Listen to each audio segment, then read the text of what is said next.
창세기 4장 1절로 8절 말씀 드렸습니다.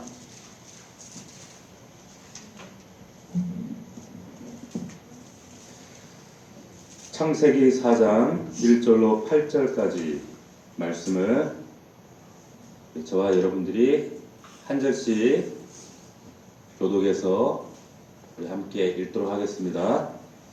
제가 먼저 읽겠습니다. 아담이 그의 아내 하와와 동침하매 하와가 임신하여 가인을 낳고 이르되 내가 여호와로 말미암아 등남하였다 하니라.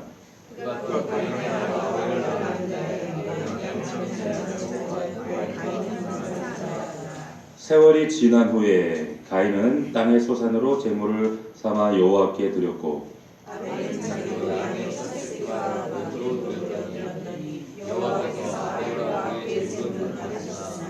가인과 그의 제물을 받지 아니하신지라 가인이 몹시 분하여 안색이 변하니 여호와께서 가인에게 이르시되 내가 분하여 넘치겠으며 안색이 변하여 넘치겠느냐. 내가 선을 행하면 어찌 낯을 들지 못하겠느냐. 선을 행하지 아니하면 죄가 문 앞에 엎드려 있느니라. 죄가 너를 원하나 너는 죄를 다스릴지니라. 가인이 그의 아우 아벨에게 말하고 그들이 들에 있을 때에 가인이 그의 아우 아벨을 쳐 죽이니라. 아멘. 정말 이 세상 사람들은 불타는 금요일이라고 해서 얼마나 유혹이 많은 시간입니까? 예. 저 홍답에 가보세요. 이 시간 난리 나요. 길에 사람이 많아가지고 넘쳐나서 다니지 못할 정도로 세상에 취하고 정말 사단이 제공하는 온갖 쾌락과 정욕에 거기에 미혹되어서 즐기는 자들이 가득한데 우리가 시간을 구별하고 우리 몸을 구별해서 하나님께 예배한다 이거는요 참 기적입니다. 요즘에 우리가 요한계시록 말씀을 나누고 있거든요. 근데 요한계시록 말씀에 보면 끝까지 믿음으로 인내하는 자들, 그들을 이제 남은 자 혹은 이기는 자들이다 이렇게 얘기를 하고 있는데 마지막 때에 사탄이 자신의 동원할 수 있는 모든 수단 방법들을 다 동원하는데 그 동원하는 그 수단들이 짐승, 두 짐승들이 나오고 큰 음료 그리고 모든 것들을 다 동원해. 다 동원해서 성도들을 믿음에 이탈시키기 위해서 갖가지 방법들을 다 동원하는 것들을 봅니다. 그런데 큰 음료가 그랬잖아요. 음료. 근데 그 음료가 오늘 새벽 말씀에도 보면 그 음료가 짐승을 타고 있다 그랬어요. 여자가 어떤 큰 여자가 짐승을 타고 있어요. 뭔가 이렇게 그림이 안 나오죠. 여자가 어떻게 짐승을 타고 있지? 그런데 마지막 때는 큰 음료 같은 아주 매력적인 매혹적인 여자처럼 성도들을 좌절시키고 미혹해하고 넘어뜨립니다. 고문 기술자들이 고문 기교 가지고 막 폭력적으로 고문만 하는 게 아니거든요. 어떻게 해요? 해유도 합니다. 심리적으로 가족들도 데려오고 고문하는 현장에 정말 사랑하는 자녀들을 데려와서 막 그 마음을 무너뜨리게 만들고 그리고 온갖 회유로 불면 살려줄게 온갖 이런 그 미혹을 가지고 미혹을 하는 거예요.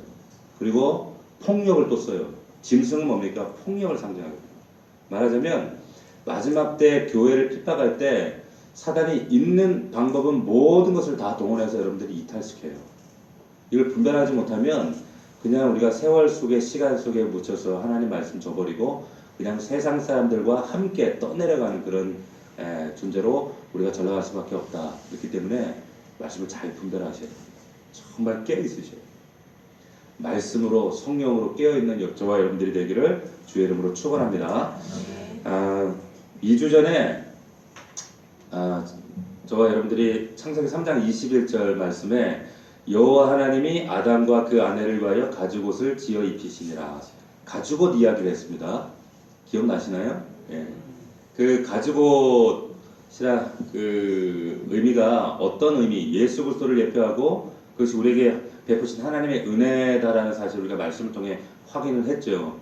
인간 스스로 무화과 나무 잎을 만들어서 스스로 가리우고 정말 자기 수치를 가리기에 급급한 존재였던 우리가 이제 그 말라 비틀어 사라질 수밖에 없는 그 모든 무화과 나뭇잎을 하나님이 제거해 버리시고 하나님의 가죽옷을 입히시는 거예요.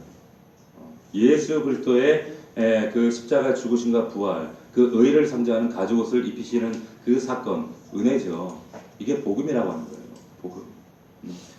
자, 근데 오늘 말씀에 보면 그 은혜가 이제 누구에게로 흘러가는가? 오늘 두 인물이 또 등장하는데 그게 누군가 하면 가인과 아벨이 등장합니다.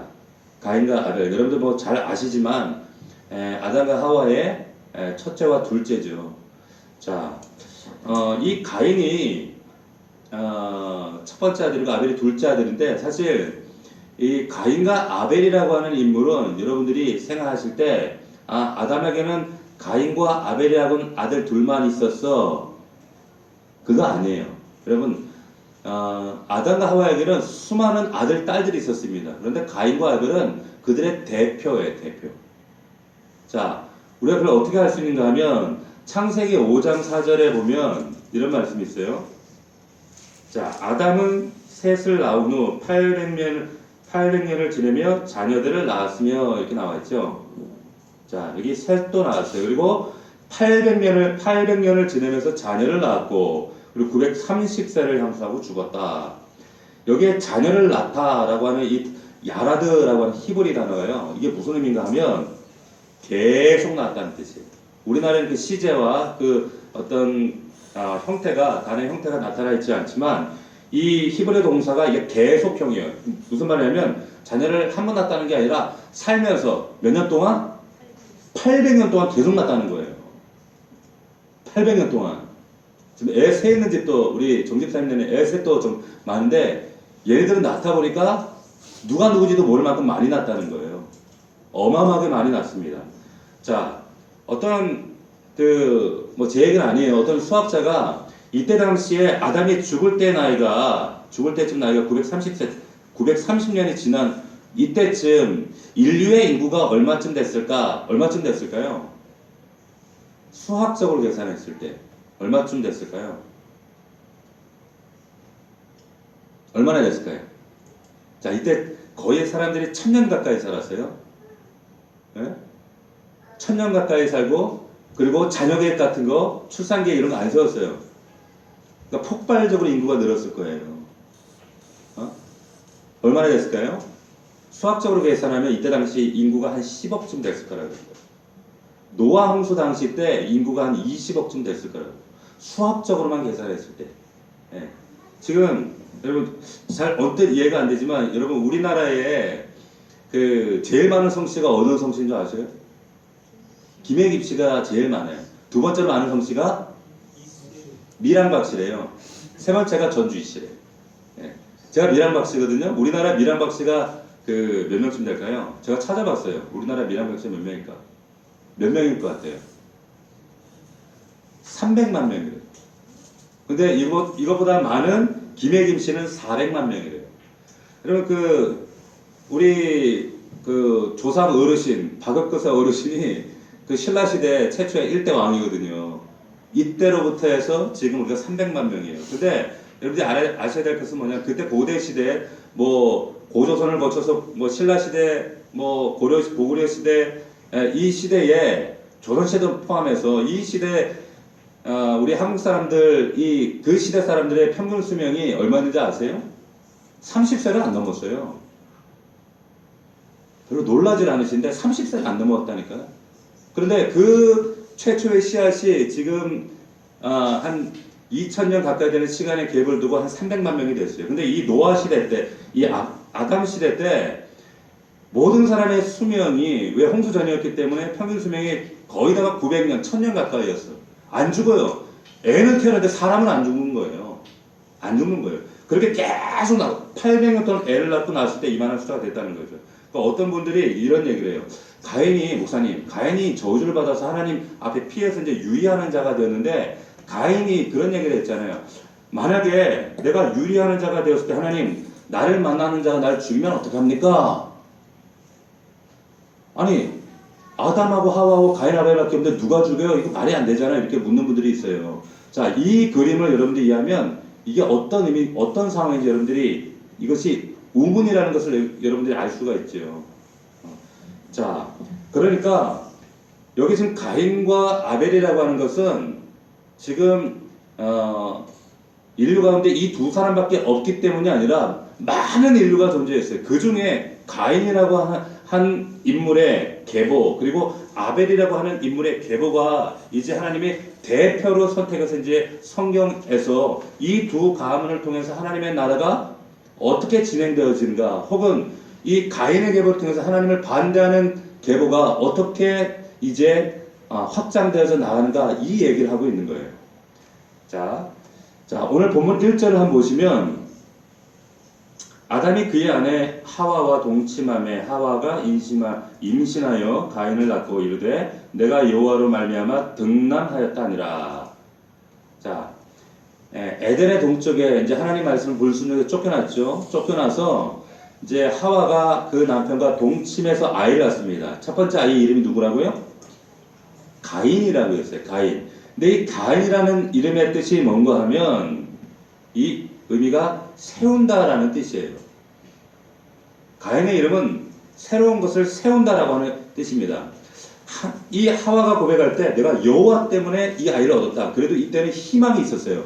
비록 에덴에서 추방당했지만, 쫓겨났지만, 그렇지만 그래도 우리가 애쓰고 노력하면 다시 한번 에덴의 그 영생 복락과 그 행복을 누릴 수 있을 것이야 라고 하는 희망을 가지고 있었어요. 그래서 아들 이름을 가인이라고 지었어요.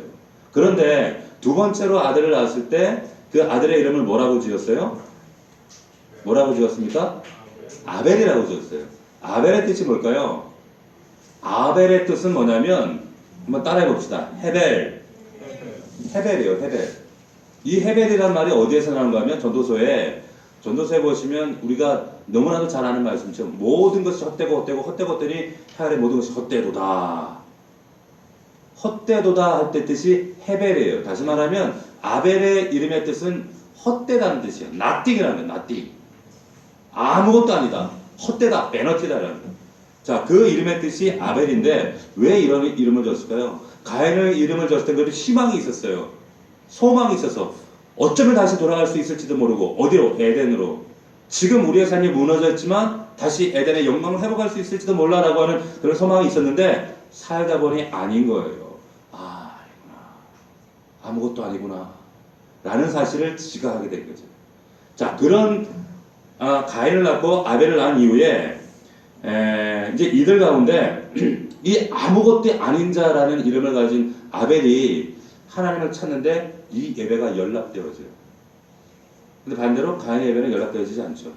아무것도 아닌 자의 예배를 받으신 하나님, 그 아무것도 아닌 자의 그 혈통을 통해서 하나님의 나라가 이제 계보가 이어져 가는데, 그런데 그 하나님 역사에 이제 반대하는 역사들이 등장하게 되죠.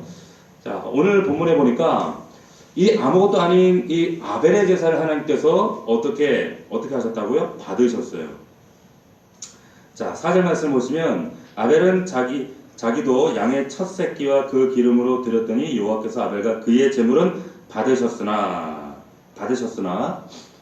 이 아무것도 아닌 자의 예배를 받으셨으나, 옛날 성경에 보면은 연락하셨으나 말씀했어요. 연락이 뭡니까? 기쁘게 받으셨다는 거예요. 이 예배를 에덴에서 쫓겨나서 추방당해서 아무것도 아닌 존재로 이제 만방 가운데 드러난 이들의 인생 가운데 하나님이 이들을 만나주신 사건이 된 거예요. 놀라운 사건이죠.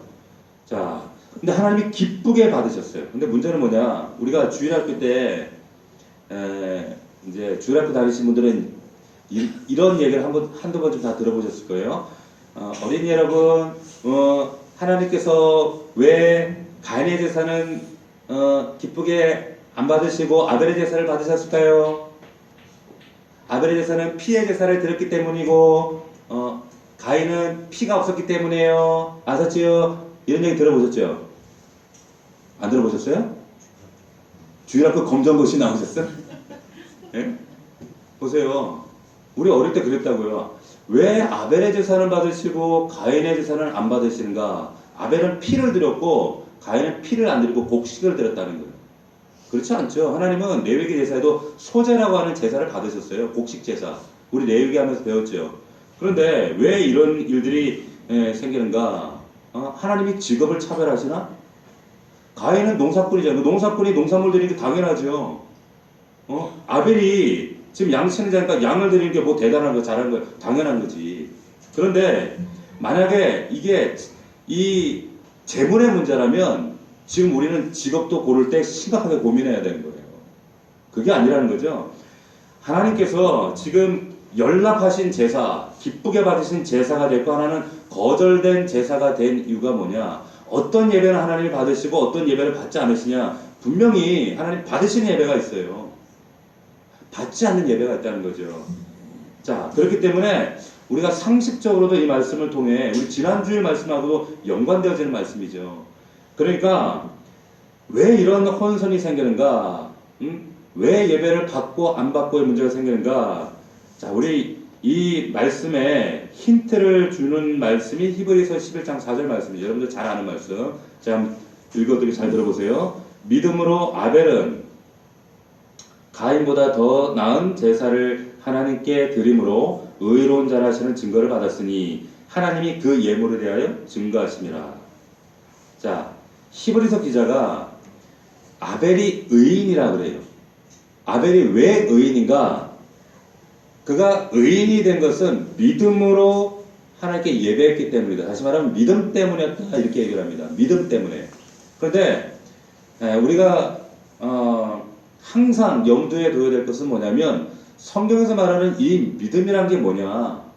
이 믿음 복합적으로 종합적으로 여러 가지 의미가 있지만 그 의미 가운데 한 가지가 이 믿음은 절대 내가 노력하고 수고하고 내 안에서 뭔가 추스려서 내 안에 생산해내는 그런 것들이 아니라고 하는 거예요. 은혜는, 이 믿음은 그러니까 인간에게서 난 것이 아니라 하나님이 그 믿음을 주시는 거예요. 나에게. 자, 그래서 에베소서 2장 8절에 보면 너희는 그 은혜로 인하여 믿음으로 말미암아 구원을 얻었나니 이것이 너희에게서 난 것이 아니요 하나님의 선물이다. 그러니까 아벨은 하나님이 주신 믿음으로 하나님이 기뻐하시는 제사를 드렸다. 잘 이해하셔야 돼요. 하나님이 주신 믿음으로 하나님이 기뻐하시는 제사를 드릴 수 있었다라고 하는 거. 그러니까 재물이 특별해서가 아니라 이 아벨이라고 하는 사람이 특별해서가 아니라 남달라서가 아니라 이 사람이 뭔가 하나님께 지극정성을 해서가 아니라 하나님이 주신 믿음 때문에 그 믿음으로 기쁨의 제사를 드렸다라고 하는 거예요. 그러니까 인간 측에 있을 때에 인간의 어떤 공로나 노력이나 힘이나 열심이나 이런 것들이 아니라 그렇다면 구원의 근거가 만약에 인간에게 있게 되는 거예요. 그러면 심각한 문제가 있는 거죠. 자, 좀 더 들어가서 이 예배의 실제가 어떤 실체였는가? 요 읽었던 3절, 4절 앞에 3절을 보시면 중요한 말씀이 3절에 있어요. 우리 3절에 보면 세월이 지난 후에 가인은 땅의 소산으로 제물을 삼아 여호와께 드렸고. 자, 근데 아벨을 보세요. 아벨은 자기도 양의 첫 새끼와 기름으로 드렸더니. 둘 다 드렸어요. 근데 좀 드린 내용이 좀 달라요. 자, 그런데 우리가 놓쳐서는 안 되는 말씀이 뭐냐면 세월이 지난 후에. 근데 이 세월이라는 게 어떤 세월일까요? 어떤 세월이에요? 이 세월. 이 시간은 어떤 시간, 어떤 세월 말하는 걸까요? 이게 10년인지 100년인지 어떤 세월인지 감이 안 오잖아요. 자, 그런데 영어 성경에 보면 이게 날들의 끝날 이렇게 되어 있습니다. 날들의 끝날. 이게 무슨 말이냐면 지금 어떤 절기가 끝난 후에 라는 말이에요. 어떤 절기가 끝난 후에. 그러니까 농사도 여러분 물될 때가 있어요. 그죠? 농사를 칠 절기가 있어요. 양칠 때도 양치는 절기가 있어요. 다시 말하면 그 절기가 끝났다는 거예요. 그 절기가 끝난 후에, 그러니까 이 세월이 지난 후에 라는 이 의미는 뭐냐면 이들에게 행한 이런 모든 일들이 끝난 후에, 자, 그런 의미로 우리가 연관해서 이 제사를 생각하면 이 제사는 그러면 각자 농사의 절기가 끝난 후에 그리고 양치는 일, 목축이라는 절기를 끝난 후에 드리는 제사는 어떤 제사일까요? 어떤 제사예요? 하나님께 추수감사 같은 거죠. 감사제사예요. 감사제사. 희생제사가 아니에요. 이때는 여러분 지금 아직 그 레위기에 모세의 그 제사가 구체화된 시기가 아니기 때문에 이때는 피를 드리는 동물을 드리는 희생제사가 지금 구체적으로 세워지기 전에 왜? 훨씬 전이니까. 자, 농사의 한 절기가 끝난 후에 라는 이 표현으로 봐서 지금 가인과 아벨이 드린 이 제사는 적어도 감사제라는 그 제사다라는 사실을 우리가 얼마든지 추론할 수가 있죠. 자, 그런데 이 두 사람이 예물을 드리는 모습을 우리가 현미경으로 좀 더 이렇게 집중해서 보면 뭔가 좀 달라요. 어떤 점이 다른가? 4절을 보면 아벨은 자기도 양의 첫 새끼와 기름으로 드렸어요. 자, 가인은 땅의 소산을 드렸어요. 자, 보세요. 아벨도 지금 뭘 드렸는데 그 드린 것이 첫 번째 뭘 드렸어요? 뭘 드렸습니까? 첫 새끼를 드렸어요. 우리 한번 따라해 봅시다. 첫 새끼. 예, 이게 좀 발음을 세게 하면 좀 이게 오해의 여지가 있어요. 첫 새끼요, 첫 새끼. 그런데 여러분 모든 하나님 앞에 드림의 상징성을 갖는 것이 첫 새끼. 우리의 헌물도 11조도 우리의 마음도 우리의 자녀들도 우리 모든 것 첫 새끼, 첫 열매. 자, 이게 이 첫 것이라는 의미가 이 히브리 사람들에게는 어떤 의미가 있는가? 이 첫 번째라고 하면 첫째 것 하면 제일 먼저 생각나는 게 언제? 애굽의 유월절 장자의 첫 것을 바치라고 했잖아요. 이 첫 것은 어떤 의미냐? 대표한다는 의미가 있어요. 우리 이 집안을 대표한다. 그리고 이 집안 전부를 대신한다. 이게 첫 거예요. 첫 거. 첫 새끼. 아벨이 하나님 앞에 지금 모든 것을 대신해서 이 첫 새끼를 드립니다. 내 가정의 전부를 대표해서 전부의 의미를 담아 이 첫 새끼를 드립니다. 자, 그래서 애굽의 장자를 하나님께 치셨잖아요. 이건 뭘 친 거예요? 사실 애굽 전체를 친 거예요. 그 집안 전체를 쳤다는 의미예요. 자, 그 대표 전부를 아벨은 지금 하나님께 드린 겁니다. 이게 무슨 고백이에요? 여러분 굉장히 중요해요. 이게서 우리의 모든 예배에 우리의 마음과도 또 이게 직결되는 문제이기 때문에 지금 첫 새끼를 드리는 아벨의 마음은 어떤 마음인가 하면 무슨 고백을 담아 드리는 거예요? 이 모든 목축은 이 모든 양떼는 내가 가진 모든 소유는 하나님 것입니다 라고 하는 뜻이에요. 나의 모든 전부는 나의 전 존재는 하나님의 것입니다. 자, 이거는 뭐냐면 재물의 문제가 아니라 신앙 고백의 문제예요. 하나님과의 관계의 문제라고 하는 거죠.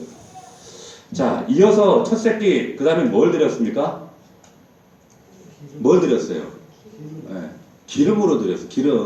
기름으로. 기름으로 드렸다 그러면 이 양을 잡아가지고 일부러 여기에 이 기름이 특별히 많은 쪽을 떼다가 막 마블링이 막 꽃등심 마블링 있는 쪽으로 드렸다는 그런 의미가 아니라 이거는 히브리 사람들의 문학적인 표현이에요. 문학적인 표현으로 기름진 것을 드렸다. 이거는 쉽게 얘기하면 제일 좋은 것을 드렸다 이런 뜻이에요. 자, 그러니까 지금 쉽게 얘기하면 지금 첫 새끼를 드린다. 나의 전 존재를 드립니다. 기름을 드린다. 최상을 드립니다. 이 뜻이에요. 이게 아벨의 하나님에 대한 그의 예배의 태도였어요. 자, 우리가 부모님 어릴 때 어른들이 그런 얘기를 잔소리 많이 했잖아요. 에? 하나를 보면 열을 한다고.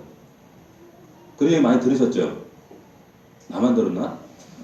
하나를 보면 열을 한다고 그랬단 말이에요. 그게 무슨 말입니까? 예물 드리는 그 사람의 분명한 그 태도를 통해서 보이지 않는 곳, 설명되지 않는 그의 삶의 영역까지 다 드러난다는 얘기예요. 그게 하나를 보면 열을 한다는 거죠. 그 재물을 통해서, 그 재물 드리는 아벨의 태도를 통해서 하나님은 아벨의 하나님을 향한 태도를 보시는 거예요. 자세를 보시는 거죠. 다 드러나죠. 그렇죠. 자, 그런데 가인은 어떻게 드렸어요? 어떻게 드렸습니까? 그냥 드렸어요. 그냥 잡히는 거 잡아다가 그냥 드렸어요. 네? 아벨처럼 이런 마음으로 드린 흔적이 없고 그냥 땅의 소산 벌었으니까 아무거나 소산 중에 하나 드린 거예요. 자, 이것은 재물의 문제가 아니라 마음의 문제예요. 신앙 고백의 문제예요. 재물 자체를 하나님께 말씀하시는 것이 아니라 태도를 말씀하시는 거예요. 자, 지금 가인은 형식적으로 드린 겁니다. 형태적인 모양만 드린 거지 마음이 없는 거예요. 반면에 아벨은 첫 새끼와 기름, 제일 좋은 부위. 그런데 그것은 그의 삶의 이면에 보이지 않는 부분까지 하나님을 향한 전적인 삶의 신앙 고백까지 지금 올려드리는 거예요. 하나님은 그거를 딱 잡으신 거예요. 그 마음을 받으신 거예요. 하나님이 야 네가 지금 이 수준으로 이 고작 이거 이런 거 따지시는 분이 아니라 하나님은 그 중심을 보시는 하나님이시란 말이에요. 다윗도 그 마음에 내 마음에 합한 자라고 하셨어요. 마음에 그 마음이 하나님께 얼마나 그 마음의 태도와 중심성을 올려드리는가 그걸 보시는 거죠. 자, 그래서 하나님께서는 그것을 딱 간파하시는 거예요. 받고 안 받고는 여기서 딱 갈라지는 거죠. 자, 유다서에 보면 가인 이야기가 나와요. 유다서에 뭐라고 했는가 하면 가인의 길로 행하여. 가인의 길로 행하여. 이게 무슨 뜻일까요? 삶의 태도와 방식을 말씀하시는 거예요. 지금 창세기 사건을 빗대서 유다가 얘기할 때 너희는 가인의 길로 행하고 있다. 무슨 말이에요? 삶의 태도, 방식이 너 아니라는 거예요. 하나님은 그것을 보시는데. 자, 정리하면 가인과 아벨의 문제는 어떤 문제인가 하면 삶의 문제였습니까? 재물 자체의 문제였습니까? 어떤 문제였어요? 삶의 문제라는 거예요. 삶의 방식의 문제예요. 하나님의 태도, 자세에 대한 문제라는 거예요. 제가 죄송합니다. 이전에 제가 섬기던 어떤 교회에 어떤 분이 안수 집사님이셨어요. 근데 아직도 저는 그분을 잊을 수가 없어요. 기도 번칠하시고 저 가까운 곳에 사시는 분인데 우리 교회에서 가까워요. 이분이 꼭 11조 예물을 드릴 때 아주 독특한 습관이 있어요. 그게 뭐냐면 11조의 돈을 1,000원짜리로 다 바꿔서 내시는 거예요. 1,000원짜리로. 1,000원짜리 11조를 1,000원짜리 바꾸면 꽤 두께가 되겠죠? 근데 나 이분이 무슨 자영업을 하시니까 아마 이게 돈을 모아서 이렇게 그냥 바꿀 수 없어서 내시는가 보다. 그런데 그게 아니라 항상 그것도 모든 돈을 1,000원짜리에서 이만큼 봉투에 넣어서 이걸 딱 내셔요. 근데 그것도 이제 헌금 시간에 이 주머니에 넣는 게 아니라 다른 예배 시간에는 그를 이제 호명하는 시간이 있었어요. 다른 예배 시간에 그걸 이제 강단에 올리는 거죠. 그러면 그 헌금만 유독 다른 봉투에 비해서 두터워. 이 땀을 누가 보면 우와 어마어마한 사람이 재벌이 큰 험을 냈는가 보다. 저 그 모습을 볼 때마다 저는 그분이 참 불쌍한 거예요. 이 사람 안에는 과연 하나님이 어떤 분일까? 그 감사의 고백이 자신이 주체지 하나님에 대한 하나님을 겨냥하는 그 감사의 고백은 전혀 아니에요. 하나님 그거 모르실까요? 사람도 뻔히 보이는데. 자, 하나님은 그의 삶의 내용을 보세요. 동기를 보신다는 거죠. 그 마음에 숨은 동기를 하나님은 낱낱이 다 보신다는 거죠. 자, 오늘 설교의 몸통에 해당되는 아주 결정적인 부분. 자, 하나님께서 왜 예배를 거절하셨나? 가인의 예배를, 제사를. 이거는 예배를 거절하신 게 아니라 가인을 거절하신 거예요. 자, 5절부터 7절 말씀을 여러분 다시 한번 우리 합독해 봅시다. 시작. 가인과 그의 제물은 받지 아니하신지라 가인이 몫이 분하여 안색이 변하니 여호와께서 가인에게 이르시되 내가 분하여 하면 어찌 됨이며 안색이 변하면 어찌 됨이냐 내가 선을 행하면 어찌 낯을 들지 못하겠느냐 선을 행하지 아니하면 죄가 문 앞에 엎드려 있느니라 죄가 너를 원하나 너는 죄를 다스릴지니라. 아멘. 자, 여기 하나님이 안색이 변한 가인을 향해서 뭐라고 질책하세요? 네가 선을 행하면 왜 낯을 못 드냐? 네가 선을 행하면 어찌 낯을 들지 못하겠느냐?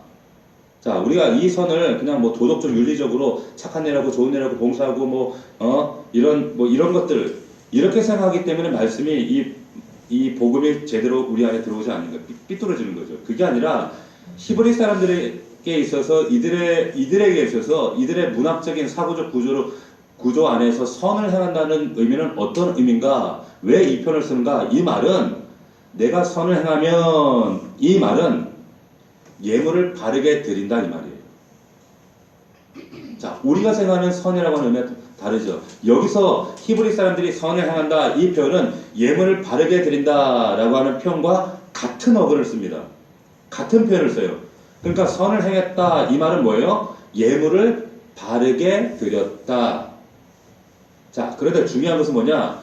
예물을 바르게 드렸다. 예물에 포커스가 있는 게 아니라 어디에 있는 거예요? 바르게에 있는 거예요. 바르게. 네? 그러니까 예물을 드리는 게 중요한 것이 아니라 예물을 어떻게 드리느냐가 중요한 거예요. 어떻게 드리느냐.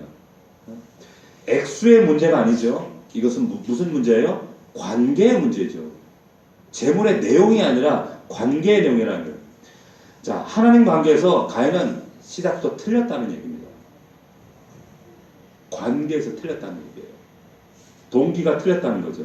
자, 그 속사람 가인 안에 있는 숨은 동기, 하나님에 대한 태도, 물질에 대한 태도, 물질에 대한 하나님께 대한 인색함, 하나님에 대한 거절, 이 모든 태도들. 그러니까 네가 선을 행하면 이 말은 네가 바르게 예물을 드리면 이 말인데 바르게 드리지 못했다 이 얘기하시는 거예요. 그 숨은 동기가. 그래서 네가 정말 하나님을 인정한다면 네 내면의 모든 질서와 삶의 모든 질서와 통치 아래서 네 삶을 그 하나님 앞으로 들여놓고자 한다면 네가 어떻게 그렇게 할 수 있느냐 이 말씀하시는 거예요. 절대 그럴 수 없죠. 이것은 진정한 신앙 고백이 될 수 없다라고 하는 거죠. 한 가지 더 앞에 세월이 지난 후에 라고 하는 이 의미 가운데 앞에 우리 3절 말씀이었죠. 세월이 지난 후에 라고 하는 것은 아까도 말씀드렸지만 이게 어떤 의미인지 말씀드렸고 두 번째 의미가 뭐냐면 이것이 날들의 끝에 라고 하는 끝인데 이게 말 그대로 종말론적 의미를 가지고 있어요. 끝에. 자, 이게 무슨 뜻인가? 농사도 목축도 마찬가지지만 심어요. 자라요. 그러면 걷어요. 추수해요. 그러면 이것을 결과물이 나올 거 아니에요. 이걸 가지고 어떻게 합니까? 하나님 앞에 가지고 가요. 올려드립니다. 그리고 예배한다는 말이에요. 이게 무슨 의미가 있을까요? 어떤 뜻이에요? 우리의 삶이 이렇듯이 우리의 삶의 모든 역사도 인류의 역사도 우리의 모든 것이 그와 같이 하나님으로부터 시작해서 하나님으로부터 이것이 발전하고 그 하나님의 통치와 질서 속에서 이것이 연그러져 가고 결국에 하나님께로 귀결되어질 것입니다. 그래서 전국에는 하나님께서 모든 마지막 끝을 맺으십니다. 그러니까 종말론적인 고백이 담겨 있는 것이 이 예배라고 하는 거예요. 자, 우리가 이렇게 매주 금요일마다 주일마다 또 목장 예배 때마다 예배를 드린다. 어떤 형태적인 예배. 그런데 그 예배는 뭘 확인하는 것인가? 모든 귀결은 종말은 예수 그리스도 주님 앞으로 갑니다.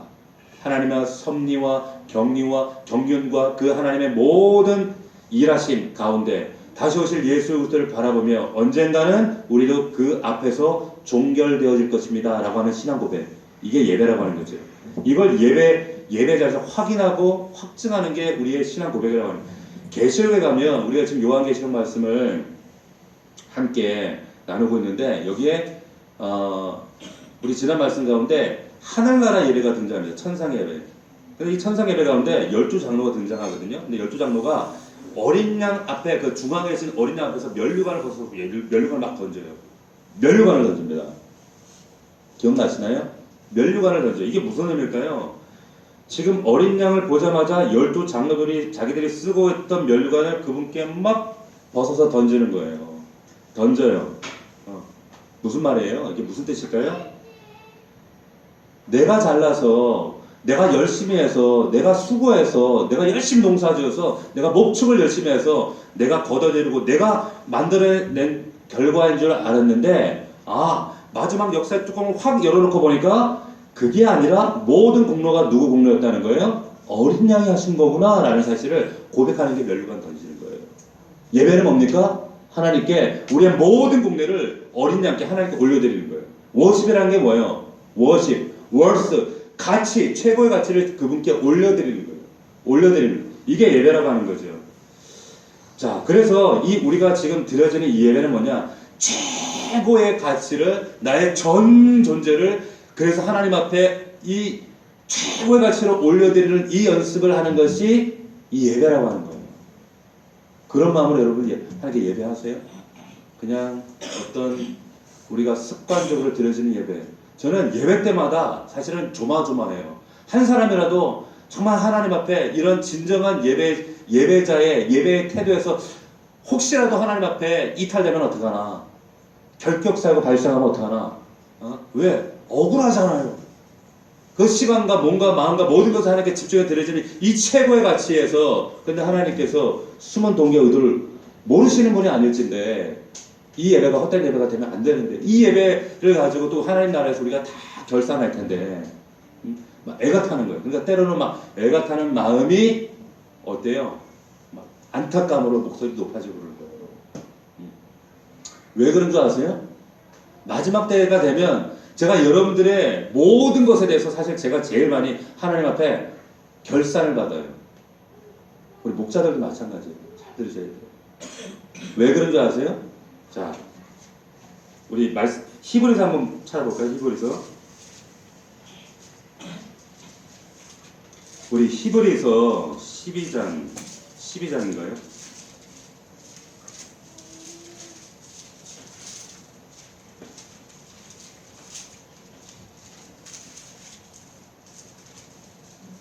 자, 히브리서 13장이네요. 13장 17절.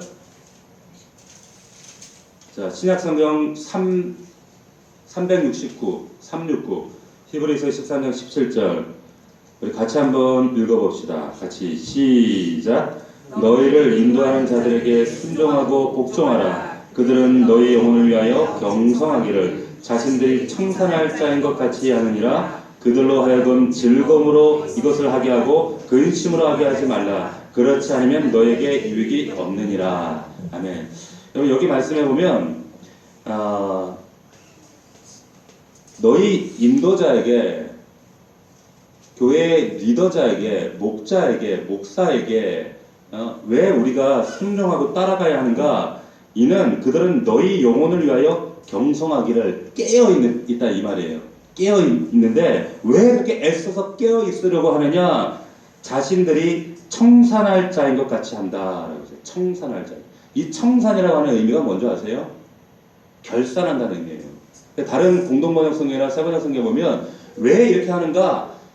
이 리더자들은 하나님 앞에 왔을 때 그 성도들, 그 따르는 양의 무리들, 그들의 삶에 하나님에 대한 태도와 예배와 그 삶의 모든 증거들 가지고 누가요? 이들도 물론 하나님의 선악간에 결산을 받지만 리더 자리, 제가 여러분들의 삶을 가지고 결산을 받아요. 그래서 어떤 영어 성경은 이것을 어카운트라 해서 어카운트. 회개한다 해서 회개 결산한다는 말이 있어요. 그러니까 이게 두렵고 떨리는 거예요. 여러분들의 영혼의 상태와 하나님에 대한 마음의 태도와 자세, 나중에 제가 하나님 앞에 다 결산해야 된다니까. 우리 목사들도 마찬가지예요. 목사들도. 그렇기 때문에 긴장하셔야 되는 거예요. 그리고 순종하셔야 돼요. 왜? 순종하지 않으면 유익이 없대요. 유익이 없다는 거예요.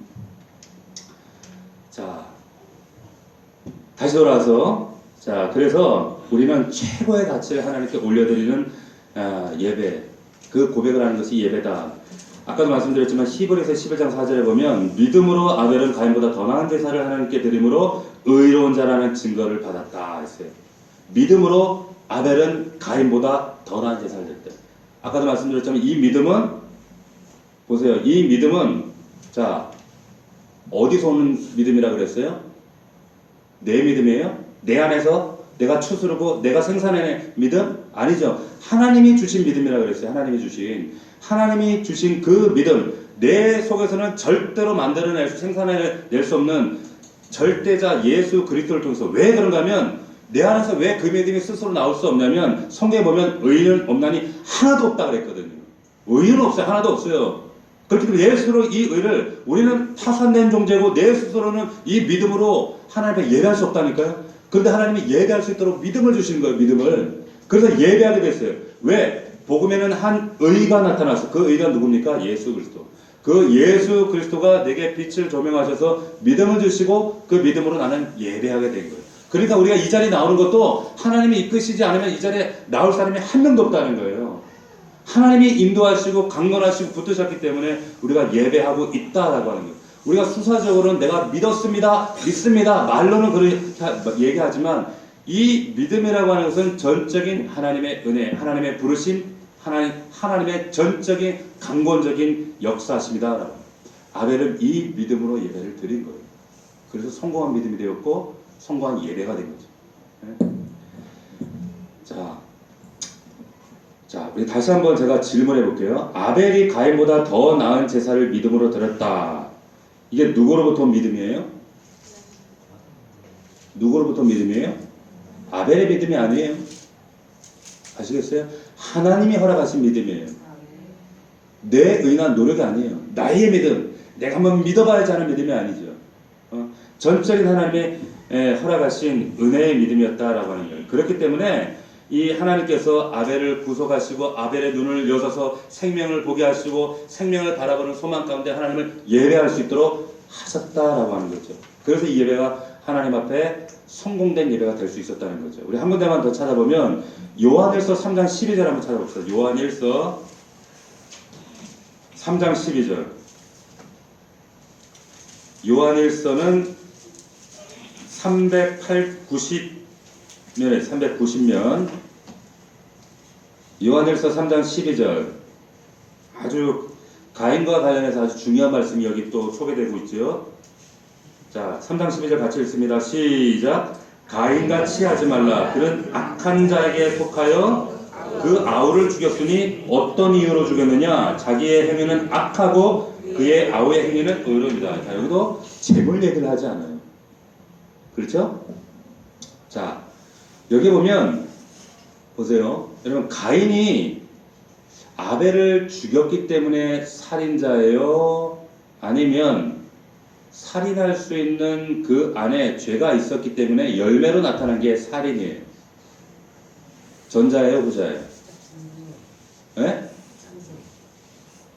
자, 좀 더 쉽게 얘기해서 죄지어서 우리가 죄인이에요? 죄인이어서 죄를 졌어요? 전자예요, 후자예요? 후자예요. 여러분, 우리가 오해하는 게 뭐냐면 내가 죄지었기 때문에 나는 자꾸 나를 정죄해요. 내가 죄인이라고 해서 아니에요. 우리는 원래 죄인이기 때문에 죄를 짓는 거예요. 지금 여기에 이 의미는 가인이 아벨을 죽였다. 최초의 인류의 살인자가 된 것은 이 사람이 아벨을 죽였기 때문에 살인자가 아니라 이 사람 안에 이미 죄가 있었다라고 하는 거예요. 그 증거가 뭐냐? 12절을 보면 잘 보셔야 돼요. 12절에 가인같이 하지 말라. 그는 누구에게 속했다 그랬어요? 악한 자에게 속하여. 여기 원인이 나온 거야. 악한 자에게 속하여. 여러분, 신앙생활을 한다는 게 뭐냐면 우리 속에 우리가 신앙생활이다 그러면 뭐 어떤 우리 개선될 믿음의 여지를 개발하고 좀 향상시키고 뭐 심리적으로 좀 고양시키고 개선해서 좀 괜찮은 사람 만들어가는 그걸 뭐 신앙생활 아니, 천만의 말씀. 그게 신앙생활이 아니라 신앙생활이라고 하는 것은 뭐냐면 말 그대로 영적 전조예요. 우리의 신분이 지금 완전히 사망에서 생명으로 우리의 소속이 바뀐 거예요. 위치가 바뀌어버렸다니까요.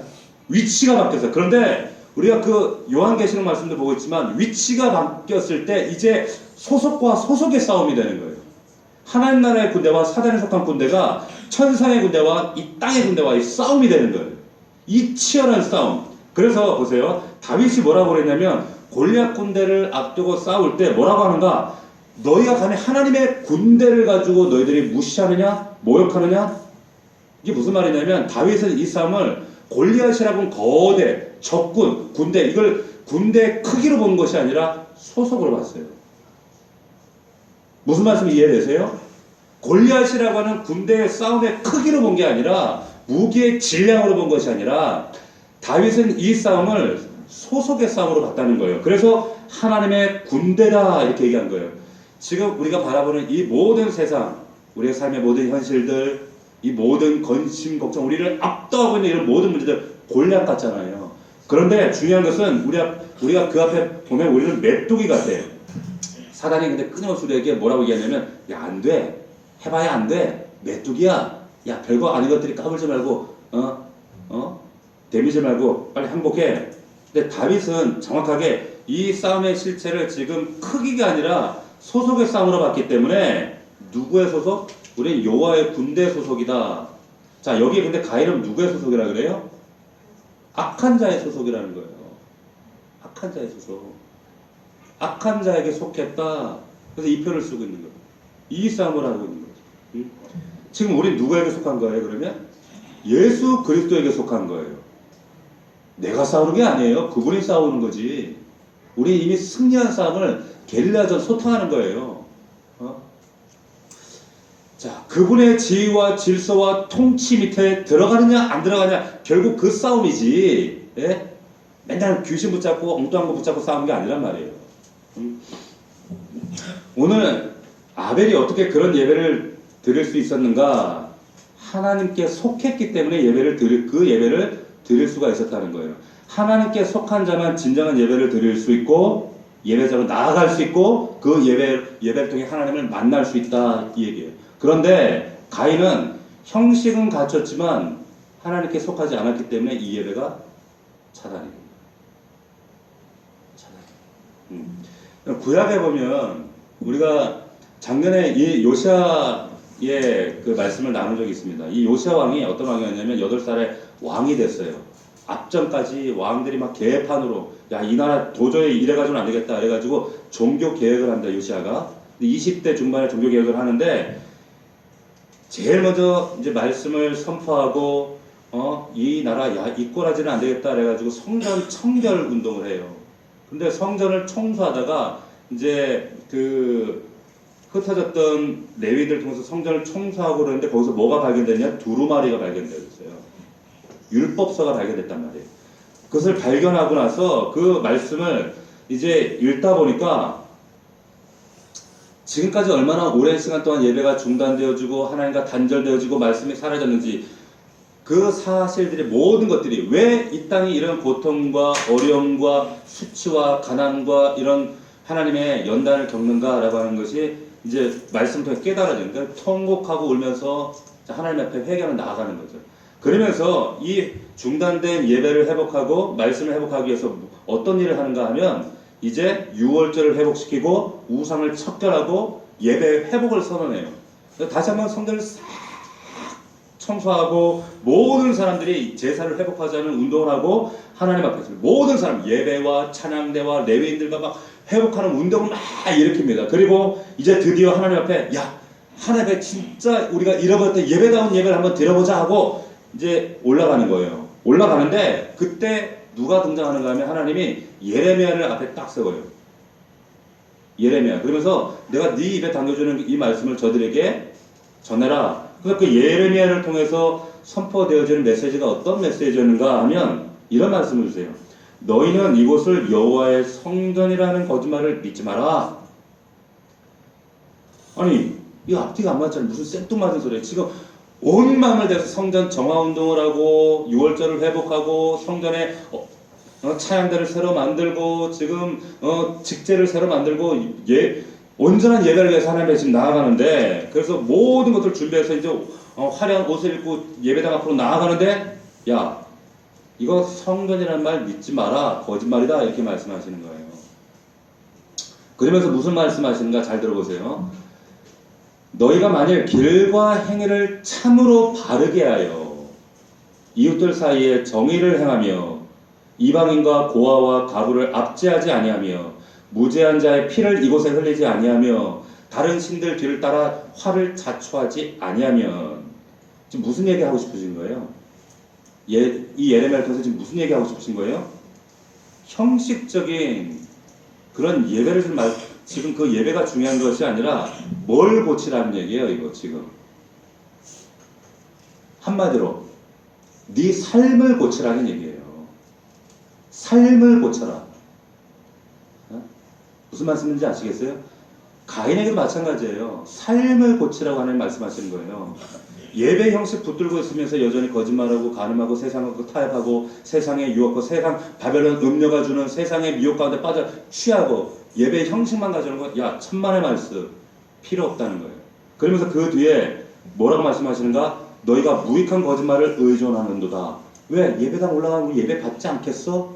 천만의 말씀. 너희가 도둑질하며 살인하며 간음하며 거짓 맹세하며 바알에게 분양하며 너희가 알지 못한 다른 신들을 따르면서 내 이름으로 일컬을 받는 이 집에 들어와서 내 앞에 서서 말하기를 우리가 구원을 얻었나이다 하느냐? 이는 가증한 일이니라. 내 이름으로 일컬을 받는 이 집이 너희 눈에 도둑의 소굴로 보이느냐? 보라, 나 곧 내가 그것을 보았느니라. 나는 여호와이니라. 이 말씀을 신약에서 예수님이 똑같은 말씀하셨어요. 너희가 이 하나님의 집을 도둑의 속을 강도의 굴을 만드느냐? 예수님이 그러셨잖아요. 성전 정화하시면서 보이는 게 전부가 아니라는 거죠. 그 숨은 동기, 네 삶의 내용이 뭐냐? 이 말씀하시는 거예요. 예배는. 자, 너희들 삶은 개혁하지 않고 순종하지 않고 바꾸지 않고 고치지 않은 채로 형식만 붙들고 있는 이런 예배 거짓말하지 말라는 거예요. 이게 무슨 하나님의 예배고 성전이냐? 천만의 말씀 속지 말라는 거예요. 나는 거기에 농락당하지 않는다. 이 말씀하시는 거예요. 예레미야를 통해서. 그래서 우리에게 무슨 예배가 어떤 예배가 그래서 중요하다는 말씀하시는 거예요. 어떤 예배? 삶으로 드리는 예배. 그 말씀이 뭡니까? 로마서 12장에 가면 뭐라 그랬어요? 너희 몸을 하나님이 기뻐하시는 무슨 제사로? 산 제사로 드리라는 거예요. 근데 산 제사로 드리는데 뭘 드리라 그랬어요? 몸을 드려요. 몸을. 여러분 산 제사가 뭐예요? 산 제사의 반대말은 뭡니까? 죽은 제사예요. 그렇죠? 죽은 제사의 반대말이 산 제사잖아요. 자, 구약의 여러분 모든 제사는 보면 제물을 잡아서 속죄를 합니다. 그럼 죽은 제물을 가지고 제사 드리면 또 죽은 제물 가져서 제사 드리고 이게 속죄하는 제사였어요. 그런데 이게 죽은 제사였어요. 이게 죽은 제사였단 말이에요.